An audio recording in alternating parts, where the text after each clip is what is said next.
ഒരു കാരണം കൊണ്ടും പ്രിയമുള്ളവരെ ആ രാത്രി നമുക്ക് നഷ്ടപ്പെടാൻ പാടില്ല.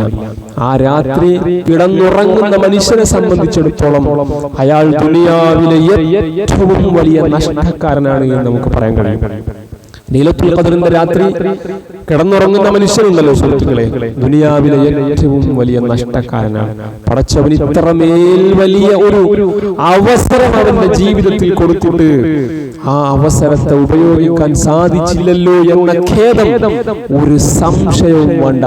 നാളെ റബ്ബിന്റെ മുൻപിൽ നമ്മൾ പറയേണ്ട അവസ്ഥ വരും. അതുകൊണ്ട് ലൈലത്തുൽ ഖദ്റിന്റെ രാത്രിയെ നഷ്ടപ്പെടുത്തി കളയാതിരിക്കാൻ പ്രിയമുള്ളവരെ നമ്മൾ ശ്രദ്ധിക്കുക. അതിന് നമ്മൾ ചെയ്യേണ്ടത് ഈ രാത്രികൾ പ്രത്യേകിച്ചും അവസാനത്തെ 10 സമ്പൂർണമായും ഇഅ്തികാഫിൽ മുഴുകാനും, പ്രത്യേകിച്ച് ഈ ലൈലത്തുൽ ഖദ്റിന്റെ രാത്രിയെ പ്രതീക്ഷിക്കുന്ന ദിവസങ്ങളിൽ സമ്പൂർണമായും പള്ളികളിൽ ഇഅ്തികാഫിൽ സജീവമാവാൻ നമുക്ക് സാധിക്കേണ്ടതുണ്ട്.